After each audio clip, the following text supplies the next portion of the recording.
आखिरी बार पूछ रही हूँ भावेश तुमसे, वो सीढ़ी तुमने कहाँ रखी है? नहीं बताऊंगा मैं मर भी जाऊँ ना तो तुम्हें भी साथ लेकर डूबूंगा, समझ गई तुम? मैं डूबू या ना डूबू, पर तुमने अपनी जिंदगी जी ली है, याद कर लो अपने भगवान को।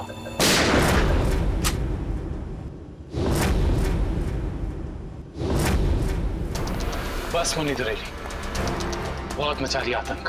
कानून को काफी वक्त से तुम्हारी तलाश थी, मगर हमें नहीं पता था कि हम इस केस के जरिए तुम तक भी पहुंच जाएंगे। खुश तो ऐसे हो रहे हो जैसे तुमने मुन्नी को जेल में डाल दिया है। ये तुम्हारी खुशकिस्मती है या बदकिस्मती कि तुम मुन्नी के दरबार में खुद चलकर आए हो? देख क्या रहे हो? खून दो इनको।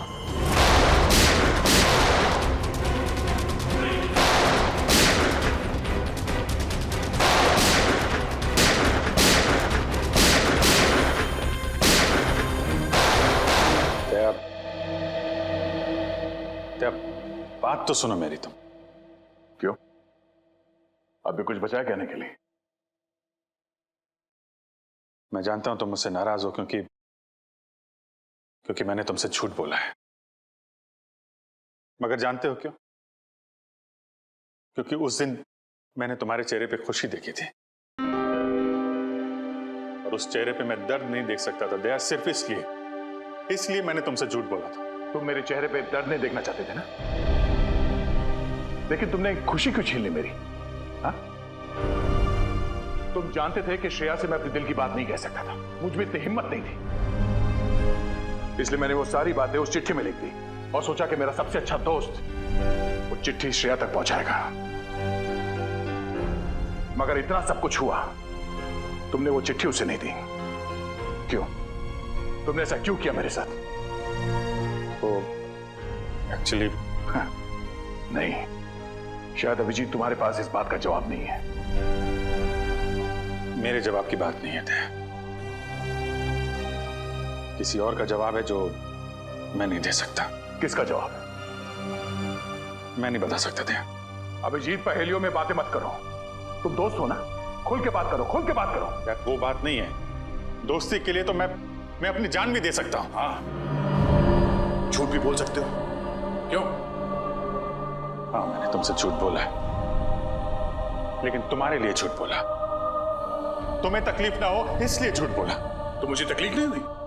हाँ? मैं खुश हूं, मगर सिर्फ और सिर्फ तुम्हारे वजह से मैं इस तरह से खुश हूं, तुम्हारे वजह से।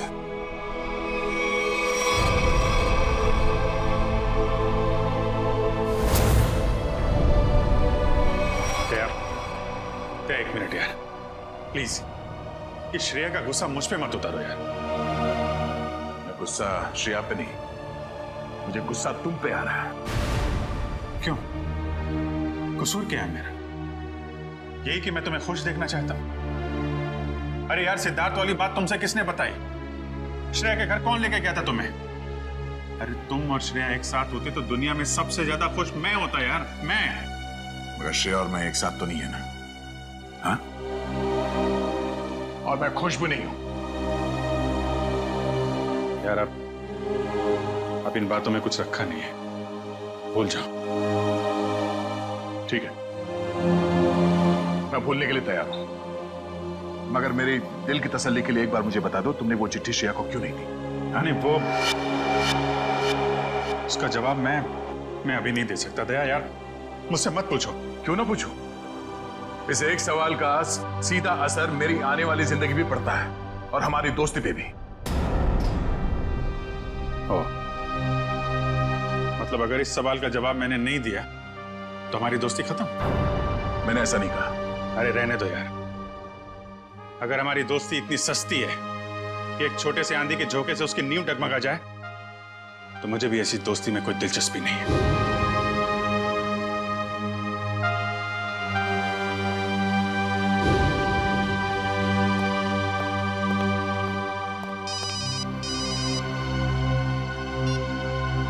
हेलो,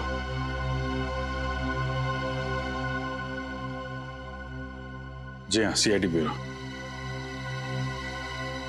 जान खतरे में? एक मिनट, कहां से बोल रहे हैं आप?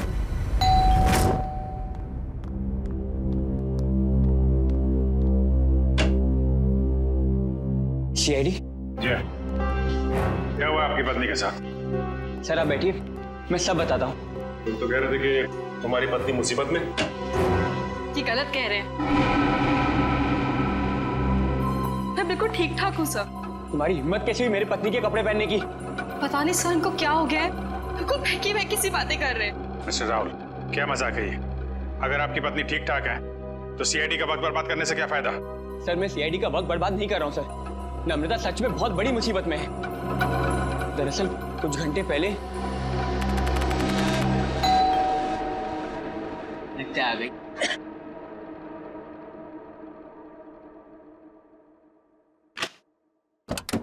हाँ साहब, आपका नया बावर्ची साहब। अरे बॉस, लगता है आप गलत पते पे आ गए। पता भी यही है, घर भी यही है। नम्रता मैम साहब ने मुझे काम पे रखा है खाना बनाने के लिए साहब। कमाल है, नम्रता ने मुझे बताया नहीं कि वो एक नया बावर्ची रख रही है। बोलो साहब, खाने में क्या क्या बनाऊं साहब? अरे वो नम्रता आ जाएगी थोड़ी देर में, वो ही बता देगी खाने में क्या बनाना है। तब तक एक काम करो, तुम मेरे लिए एक कप चाय बना दो। ठीक है साहब। रसोई का है साहब? उस तरफ। उस तरफ।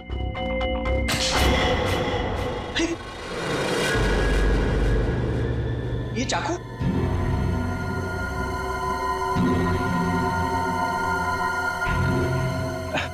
घबराइए मत साहब, इससे मैं फल काटता हूँ, भाजी काटता हूँ साहब, और मांस भी काटता हूँ साहब। ठीक ठीक, तुम जाओ चाय बनाओ। हाँ जाता हूँ साहब, चाय बनाता हूँ साहब। कैसे आदमी को काम पे रख दिया नम्रता ने।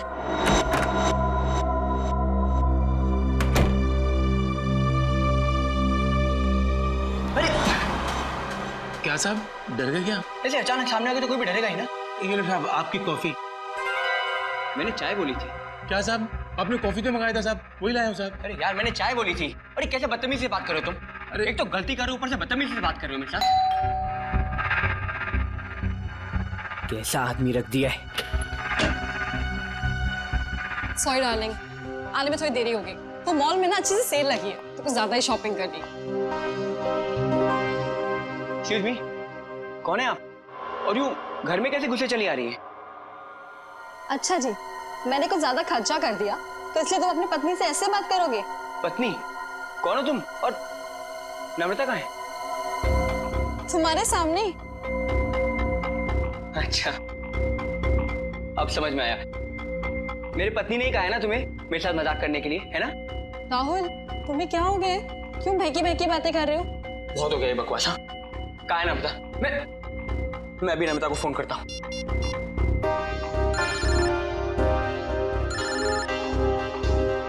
हेलो, कैसे हो? अब यकीन हो गया? बहुत हो गया ये बकवास, बहुत हो गया मजाक। कहाँ है नम्रता? बताओ मुझे, नम्रता कहाँ है? कहाँ है नम्रता? क्या किया नम्रता के साथ? राहुल तुम ठीक तो हो? बुखार बुखार तो नहीं है? छुओ मत मुझे, हाथ मत लगाना मुझे। तुम्हें नम्रता ने काम पे रखा था ना? हाँ साहब। कब रखा था? कल। यहाँ और बताओ, क्या यही नम्रता है?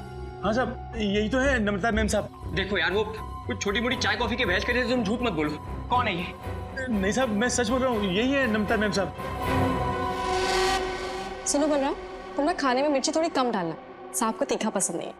ठीक है मैम साहब। क्या हो रहा है यार ये? कुछ तो करना पड़ेगा। क्या करूं? सीआईडी को फोन करता हूँ। सर तो बहुत अच्छा होगा कि फ्रेडी सर साथ में नहीं है, वरना असली और नकली पत्नी के चक्कर में वो खुद चक्कर खा जाते।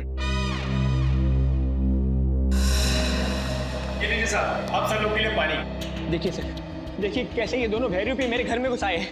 न जाने इन्होंने मेरे पति नम्रता के साथ क्या किया होगा। राहुल मैं ही तुम्हारी नम्रता हूँ। सर आप बेकार की कहानी में अपना वक्त बर्बाद कर रहे हैं।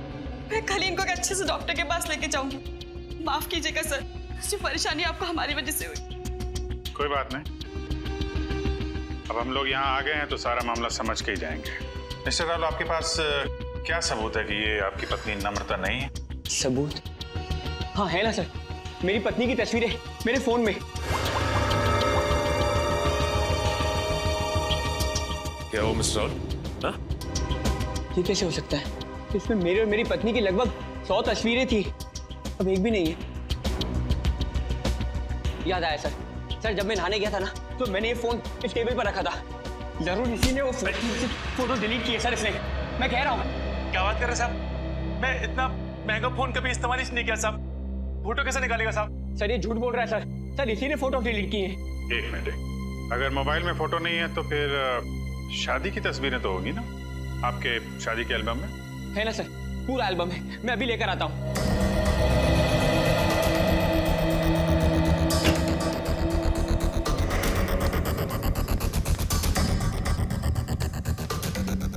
सर ये लीजिए सर, हमारी शादी का एल्बम। अब हो जाएगा दूध का दूध और पानी का पानी।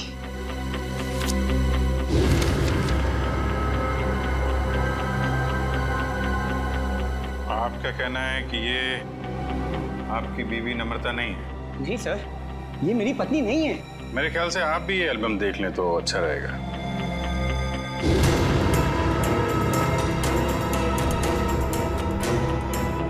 ये कैसे हो सकता है सर? ये कोई बहुत बड़ी साजिश है। ये कोई साजिश है मेरे खिलाफ। जरूर इसमें मेरी पत्नी भी शामिल है। उसी ने भेजा होगा इन दोनों को। मिस्टर राहुल, कभी आप कहते हैं कि आपकी पत्नी खतरे में है, कभी आप कहते हैं कि वो आपके खिलाफ साजिश रच रही है।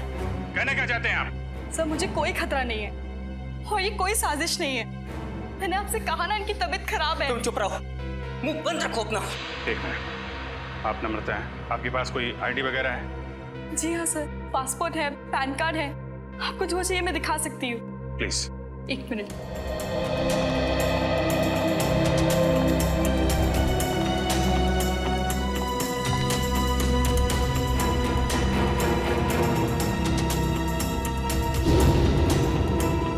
नम्रता, आईडी के हिसाब से तो यही नम्रता है। सर ये भी तो हो सकता है कि इस लड़की का नाम भी नम्रता हो और इसी बात का फायदा उठाकर ये मेरी पत्नी की जगह लेना चाहती हो। सर नाम एक हो सकता है लेकिन जन्मदिन 19 अगस्त 1986। जन्मदिन का भी एक होना ये बहुत ही बड़ा सहयोग है। क्यों राहुल? अच्छा ये बताइए कि आपकी पत्नी का जन्मदिन भी क्या इसी दिन आता है? हाँ सर, तारीख तो हुई है पर ये सहयोग भी तो हो सकता है ना सर। ये संयोग है, वो संयोग है। मिस्टर राहुल, हम आपकी बात पे यकीन करें तो करें कैसे और क्यों? सर मैं सच कह रहा हूँ सर, ये झूठ बोल रही है। तुम नम्रता हो ना, तो ये बताओ कि हमारी शादी की सालगिरह कब है? बताओ ना, हमारी शादी की सालगिरह कब है? देखा सर, ये नहीं जानती है, ये झूठ बोल रही है। बताओ ना, हमारी शादी की सालगिरह कब है?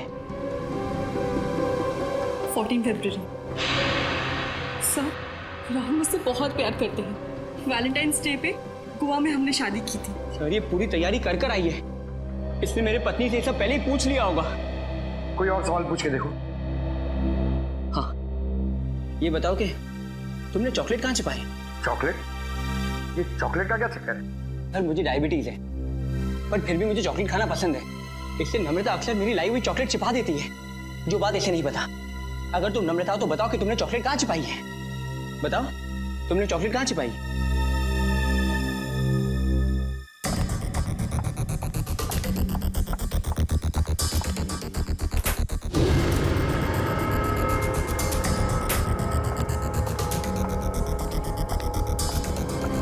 ये रही चॉकलेट। मैं तुम्हें खाने नहीं दूंगी, डायबिटीज है तुम्हें। मुझे डायबिटीज नहीं है, मुझे दे दीजिए। अब क्या कहना आपको मिस्टर राहुल? सर ये लोग पूरी तैयारी कर कर आए हैं। ठीक है, एक पल के लिए हम आपकी बात मान लेते हैं, लेकिन ये आपकी पत्नी है या नहीं, इसका जवाब तो इस घर में ही मिलेगा। तलाशी लो घर की।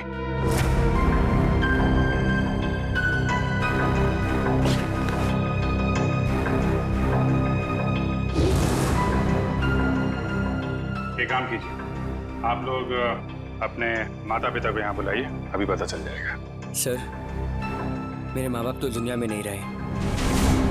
सर मेरे भी नहीं है।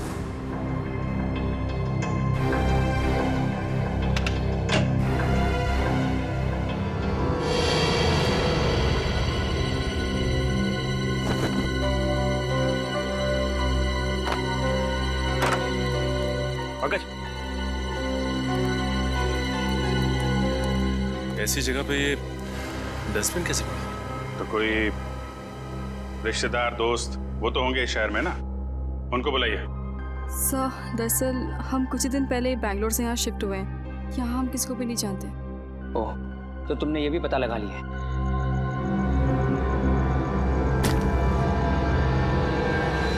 सर!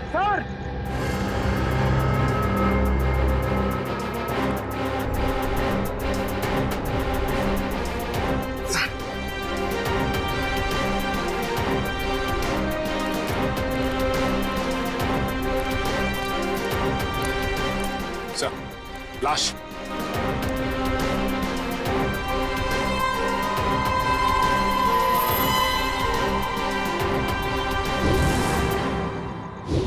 सर ये लाश मेरे घर में? ये कौन सा खेल खेल रहे हो तुम राहुल? पहले पति पत्नी का झगड़ा सुलझाने के लिए यहाँ बुलाया, फिर तुम्हारे घर से एक लाश निकली है। किसकी लाश है ये? सर मुझे कुछ नहीं पता सर। सर मैं इसे जानता भी नहीं। सर मैं भी इसे नहीं जानती। तुम जानते हो? नहीं साहब, मैं नहीं जानता उसको। सर, ये देखिए सर, यहाँ इसके सीने पे गोली मारी और इसके गले पे खरोच का निशान भी है। हाँ तो बिल्कुल ताजे हैं, लगता है कुछ घंटों पहले इसे मारा गया है। कोई आईडी वगैरह मिली? एक मिनट।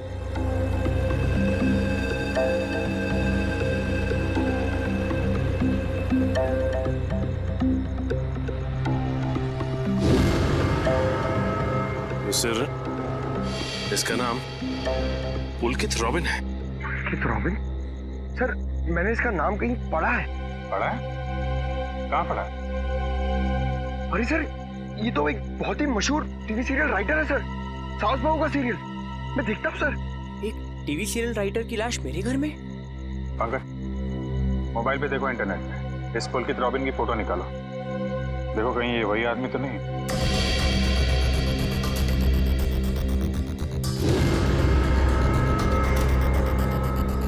ये तो वही है सर, ये मर गया।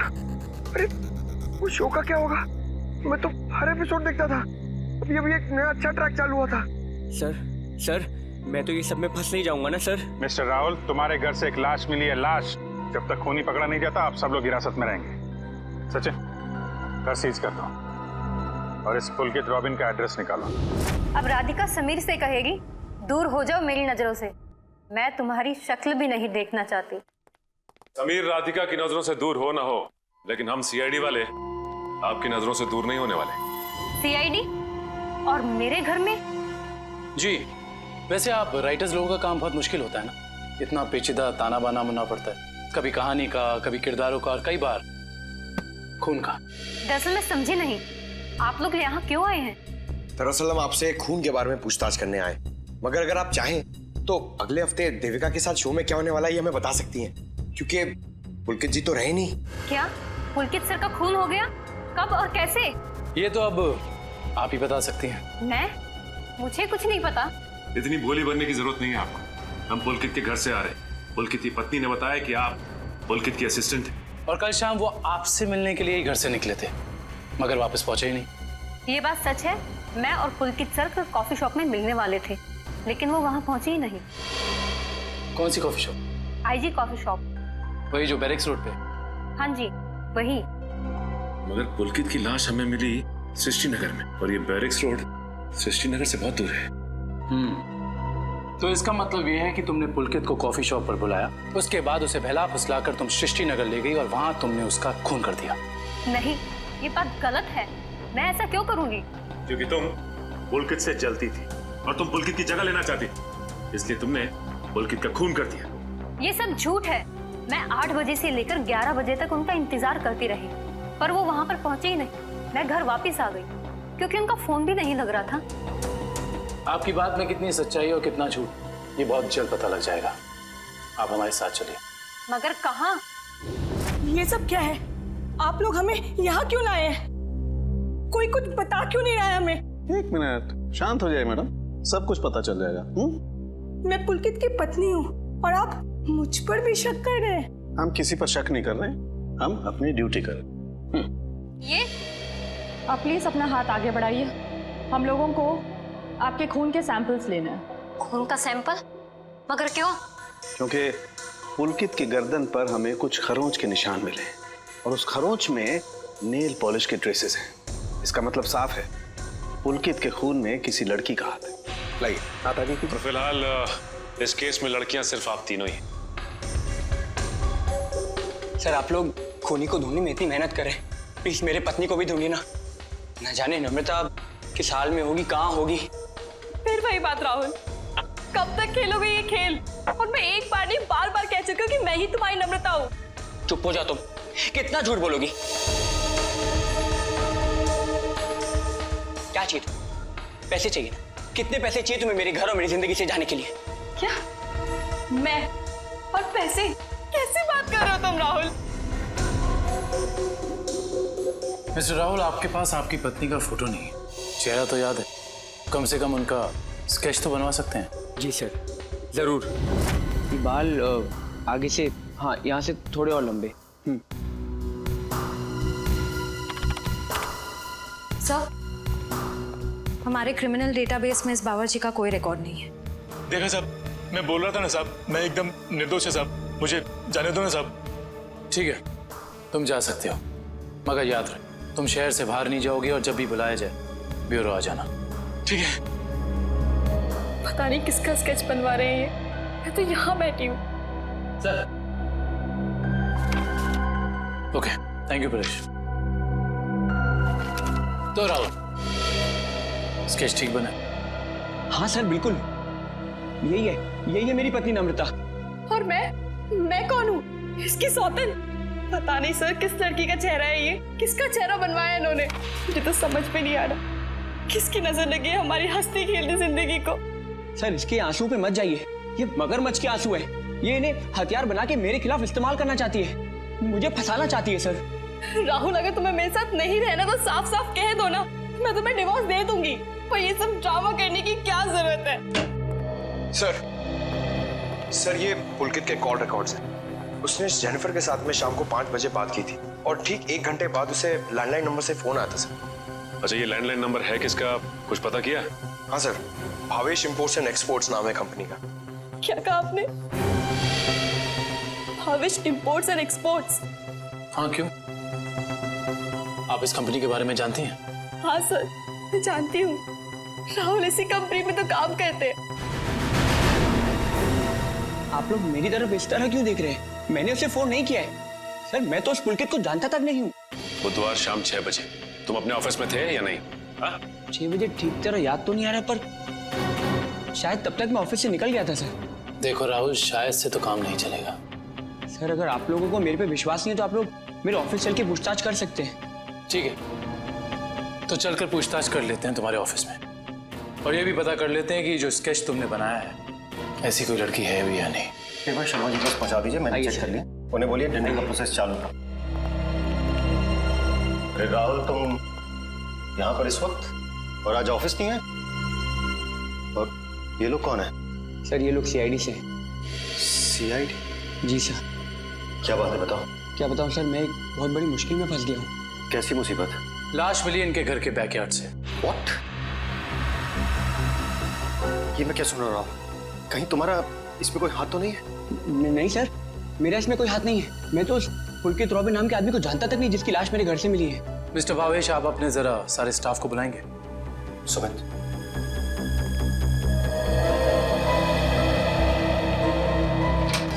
सुनो, सबको बॉस अंदर बुला रहे हैं।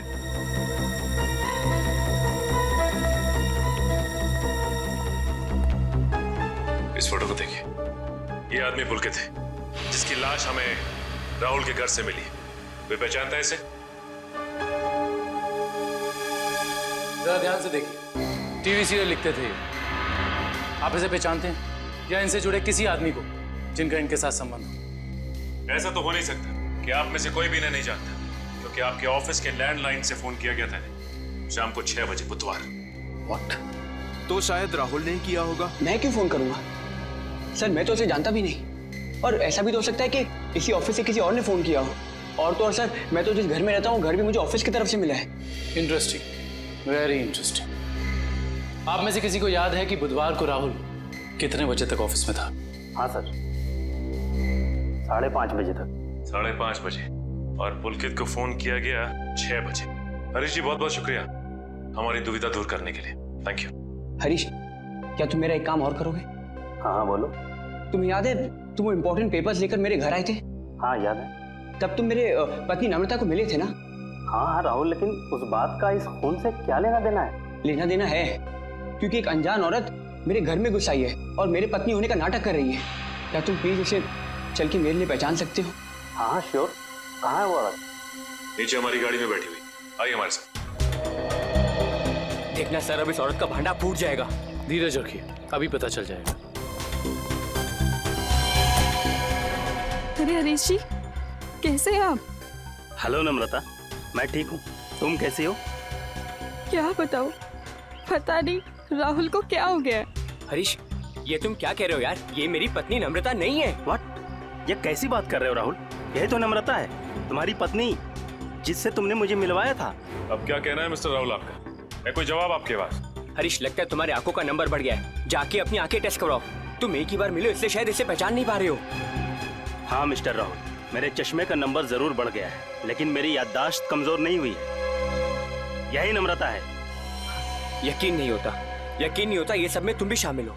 सर, मैं कह रहा हूँ पुलकित के खून में ना इसी का हाथ है। अरे ये कैसी बात कर रहे हो राहुल? तुम्हारा दिमाग खराब हो गया? सर, ये झूठ बोल रहा है। मैं ठीक कह रहा हूँ सर। राहुल, ठीक और गलत का फैसला हम लोग करेंगे, आप नहीं। सर, मैं आपको कुछ बताना चाहती हूँ। सर, कुछ साल पहले राहुल को एक मानसिक बीमारी थी और शायद उन्हें वो बीमारी वापस हो गई है। क्या? इतनी बड़ी बात तुमने हमसे छुपाई क्यों?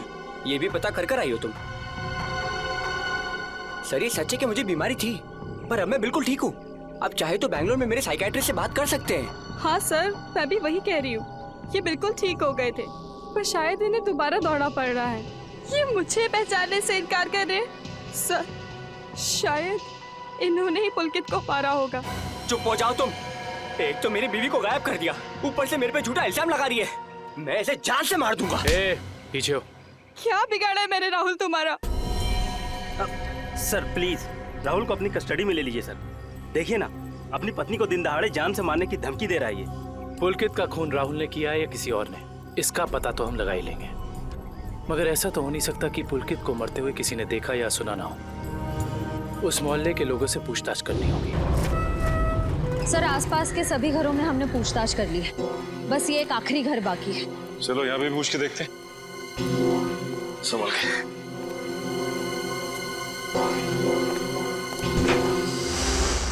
दरवाजा खुला। कोई इस तरह से दरवाजा क्यों खुला छोड़ेगा? और यहाँ ये कैमरा कैसे? इधर भी। कुछ तो गड़बड़ है यहाँ पे। एक काम करते हैं, इस घर की तलाशी अच्छी तरह से लेते हैं।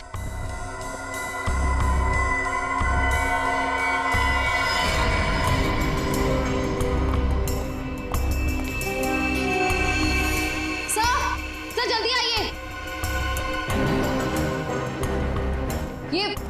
ये देखिए, एक और कैमरा, 2 कंप्यूटर स्क्रीन, स्पीकर्स और हेडफोन्स।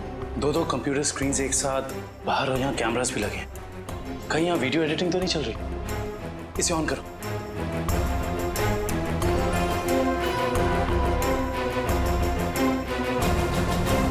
हाँ साहब, आपका नया बावर्ची साहब। लगता है आप गलत पते पे आ रहे। नम्रता मैम ने मुझे काम पे रखा है खाना बनाने के लिए। चाय बनाता हूँ साहब। अरे जाओ ना। अभी क्या है? सॉरी डार्लिंग, आने में देर हो गई। वो मॉल में ना सेल लगी थी, तो कुछ ज्यादा ही शॉपिंग करनी। माय गॉड, वो कैमरा लगा के राहुल के घर पे नजर रखे हुए। क्या हुआ आपकी पत्नी के साथ? सर आप बैठिए, मैं सब बताता हूँ। सिर्फ राहुल की नहीं, सीआईडी की भी। मैं तो बिल्कुल ठीक ठाक हूँ। सर, एक बात समझ में नहीं आ रही है, इतनी दूर से सीआईडी का वक्त बर्बाद करने से क्या फायदा है? मगर ये आवाज इतनी क्लियर कैसे आ रही है? मैं भी आया। सर,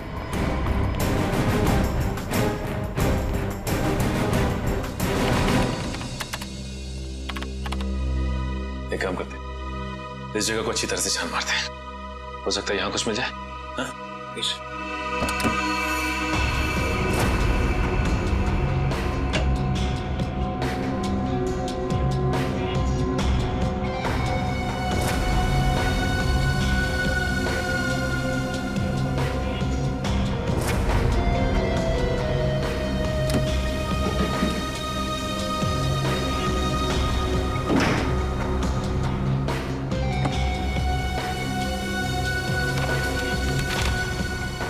किया। क्या हुआ सर? ये देखो, जमीन के पेपर्स। ये घर किसी गिरधारी के नाम पे है।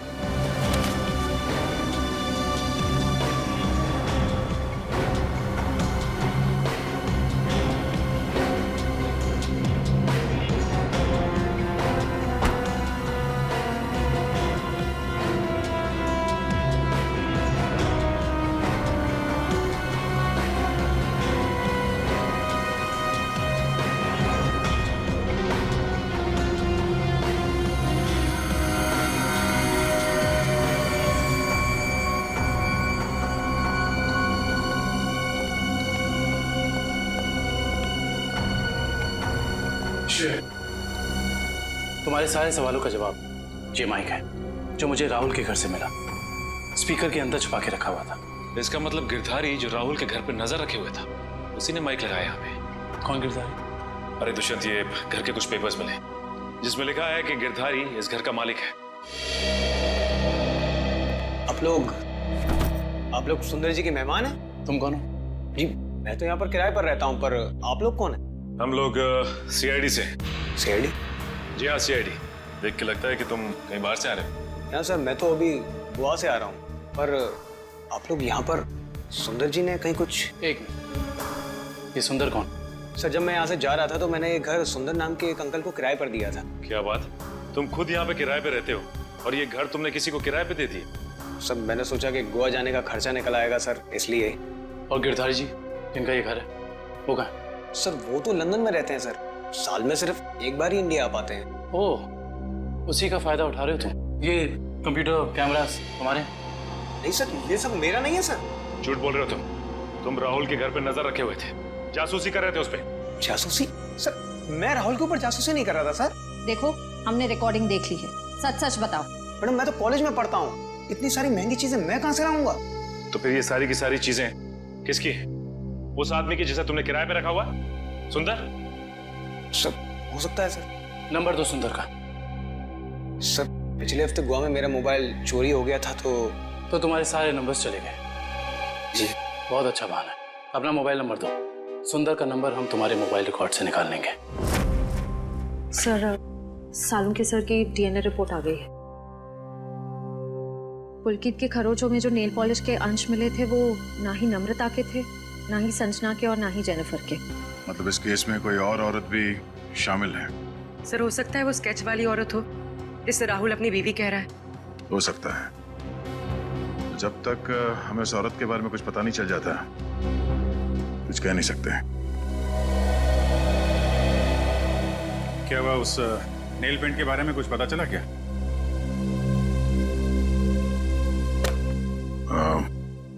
पूरी मुझे कुछ काम है, मैं बाद में आता हूँ।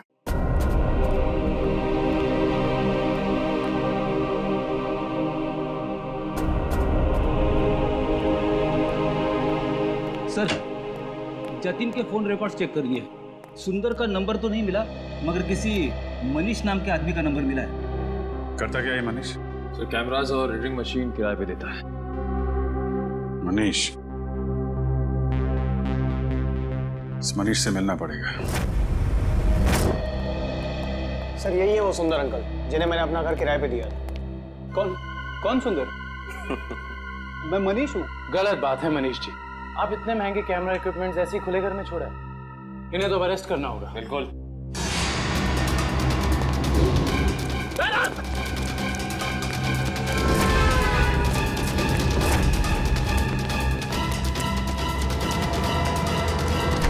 अरे रुको रुको रुको मनीष, कहाँ भाग के जा रहे हो? अभी तो तुम्हारा ऑडिशन भी बाकी है, जो शुरू होता है अब। मेरा कोई इरादा नहीं था सर, मैंने तो वही किया जो मुझसे कहा गया था करने के लिए। जिसने मेरे दुकान से कैमरा और एडिटिंग मशीन किराए पे लिया था, उसी ने मुझसे कहा था ये सब करने के लिए। जिसने तुमसे कैमरा किराए पर लिया, उसी ने तुमसे घर भी किराए पर लेने को कहा? जी सर, उसी ने मुझसे कहा था कि कैमरा इस तरह से फिट करूं कि सामने वाले घर का सारा नजारा दिखना चाहिए। अब तो मिलना पड़ेगा इस इंसान से। है कौन ये जनाब? जी कहिए। जी हम लोग सीआईडी से। सीआईडी? आइए। भावेश का कुछ पता चला क्या? भावेश का पता चला मतलब? हम लोग तो भावेश से ही मिलने आए। लेकिन वो तो कल से घर नहीं आए। उनका फोन भी नहीं लग रहा है। क्या कल से घर नहीं आया? आपने पुलिस में रिपोर्ट लिखवाई? मैंने रिपोर्ट लिखवाई थी, लेकिन उन्हें भी कुछ पता नहीं चल पा रहा है। सर लगता है उन्हें पता चल गया होगा कि हम आने वाले हैं, इसलिए एक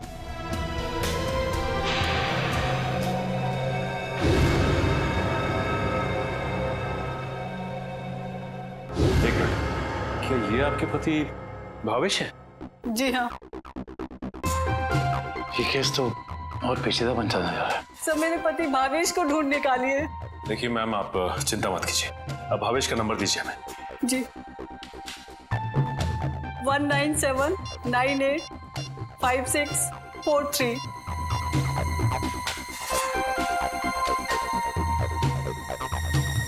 भावेश का फोन तो ऑफ आ रहा है। पंकज, भावेश के फोन के IMEI नंबर से पता करो कि उसका मोबाइल इस वक्त कहाँ है।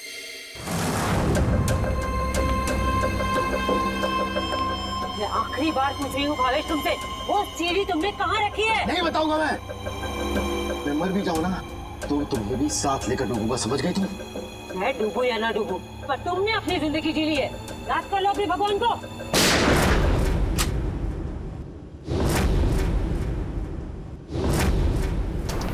बस मुन्नी दुरेली, बहुत मचा रही आतंक।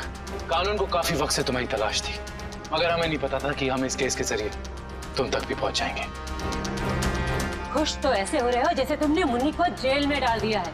ये तुम्हारी खुशकिस्मती है या बदकिस्मती कि तुम मुन्नी के दरबार में खुद चलकर आए हो? देख क्या रहे हो? ढूंढ दो इनको।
मुझे भावेश ने नम्रता को अगवा करने के लिए कहा था। क्यों भावेश, क्या बिगाड़ा था नम्रता ने तुम्हारा? बहुत लंबी कहानी है। कोई बात नहीं मिस्टर भावेश, CID के पास मुजरिमों की दास्तान सुनने के लिए हमेशा वक्त रहता है। शुरू कीजिए अपनी कहानी। ये उस वक्त की बात है जब मैं शहर में नया नया आया था। टेलीविजन की दुनिया में लेखक के तौर पर नाम कमाना चाहता था। अलग अलग तरह की कहानियां लिखी, अलग अलग तरह के किरदारों को जन्म दिया। मेरी आंखों में सिर्फ एक ही सपना था कि किस तरह मेरी कहानी छोटे पर्दे पर साकार हो जाए। मगर तुम्हारा तो इंपोर्ट एक्सपोर्ट का बिजनेस था ना? क्योंकि मेरे साथ कुछ ऐसा हुआ जिसने मुझे मजबूर कर दिया अपने सपनों को कुचलने के लिए। जिसके साथ मैं किराए के घर में रहता था, जिसे मैं अपना दोस्त समझता था, उसने मुझे धोखा दिया।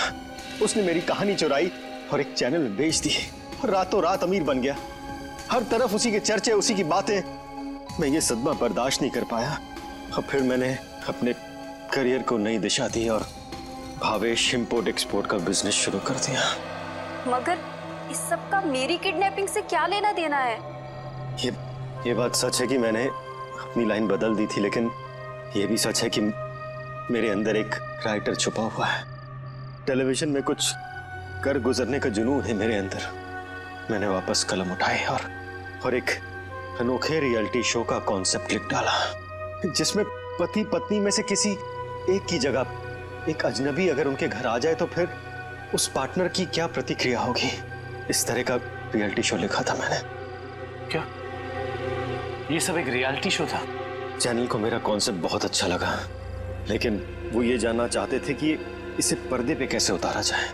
तो मैंने एक पायलट एपिसोड बनाने के बारे में सोचा और एक्सपेरिमेंट के तौर पर मैंने अपनी कंपनी में आए हुए नए एम्प्लॉय राहुल को शामिल किया।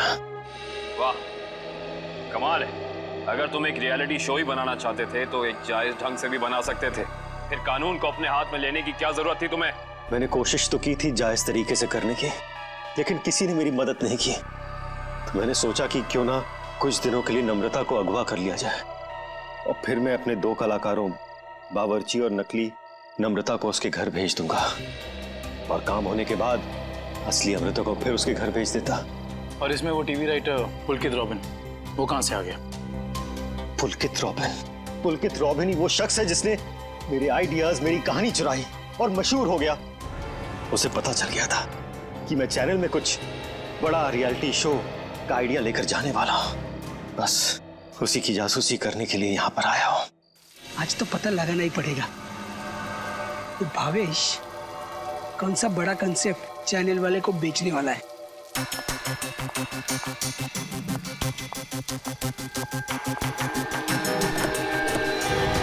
चल गाड़ी में बैठ। मानो तुम, मैं नहीं जाऊंगी। गाड़ी में बैठी होने वाला छोड़ो मुझे। क्या कर रहे हैं तुम लोग? छोड़ो उसको। क्या कर रहे हैं तुम लोग?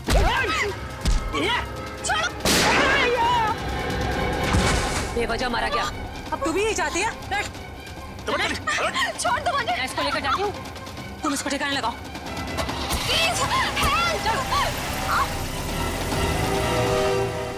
घर पहुंचकर जब मैं मेरे लगे हुए कैमरा की फुटेज देख रहा था, तब मैंने देखा कि इस मुन्नी ने पुलकित का खून कर दिया है और मेरे बने बनाए प्लान को चौपट कर दिया।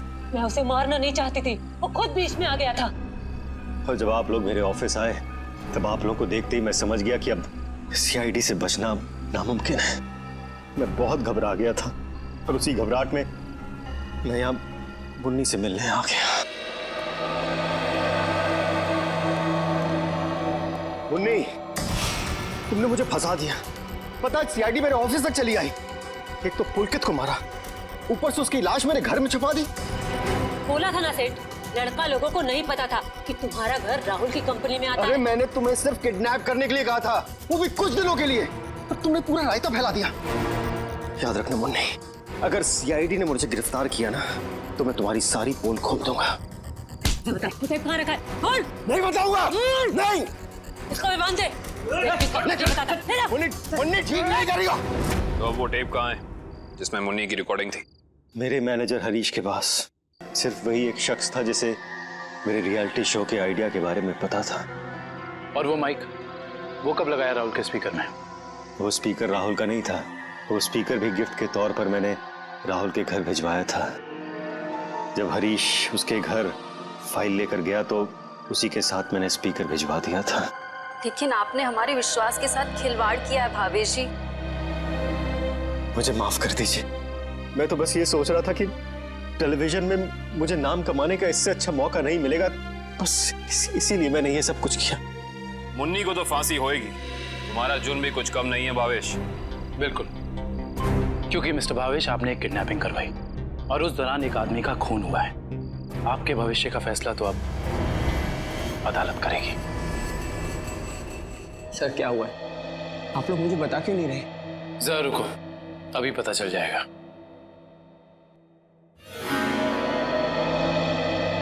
राहुल।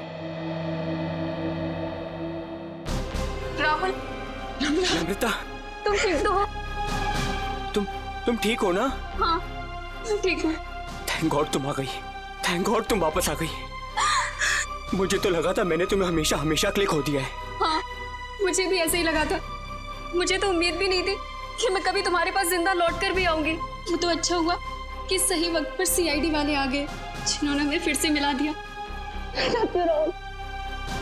तुम दोनों मुझे माफ कर देना। मुझे नहीं पता था कि मेरी एक्टिंग चीजों को इतनी गलत दिशा में ले जाएगी। एक्टिंग? मैडम, माना कि भावेश जी ने आपको वहाँ एक एक्टिंग असाइनमेंट के लिए भेजा था, मगर लाश देखने के बाद और सीआईडी की कस्टडी में होने के बावजूद आपने हमें सच क्यों नहीं बताया?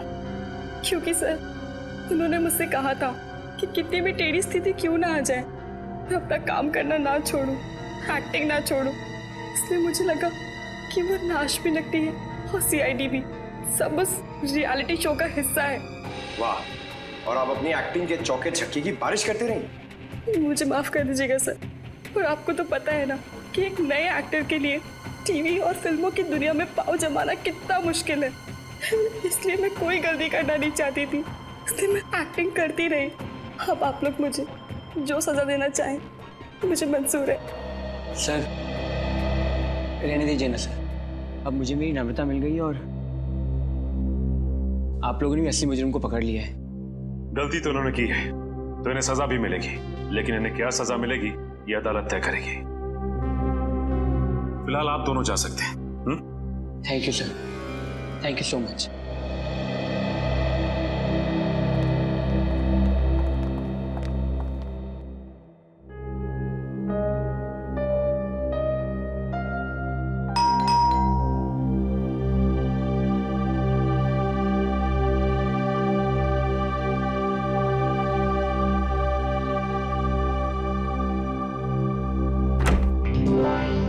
तारिका, आओ।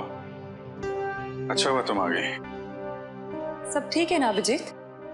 नहीं, इस वक्त बुलाया इसलिए पूछ रही थी। नहीं, वो एक्चुअली मुझे तुमसे कुछ जरूरी बात करनी थी। कितने परेशान लग रहे हो, क्या बात है?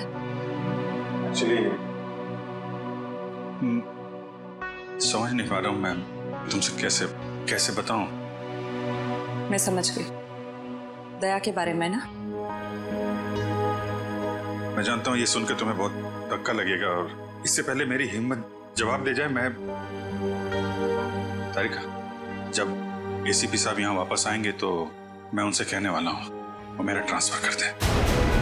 क्या? ट्रांसफर? I'm sorry, तारिका, मैं और बर्दाश्त नहीं कर सकता। मेरे और दया के बीच में जो कुछ चल रहा है, मैं अभिजीत, लेकिन दया तो तुम्हारा दोस्त है ना? हाँ, लेकिन अब दोस्ती रही कहाँ? ऐसे क्या, दोस्तों के बीच में तो ऐसा होता रहता है, ऐसी छोटी मोटी गलतफहमी, ऐसे झगड़े। इसका मतलब ये थोड़ी कि एक दोस्त ऐसे मुंह मोड़ के निकल जाए। तारिका, मैं जान दे सकता हूँ मैं उसके लिए, वो बात नहीं है, लेकिन ये सब मैंने सपने में भी नहीं सोचा था कि हमारी दोस्ती इस मुकाम तक पहुंच जाएगी। मैंने फैसला कर लिया है, मैं यहाँ से चला जाऊंगा।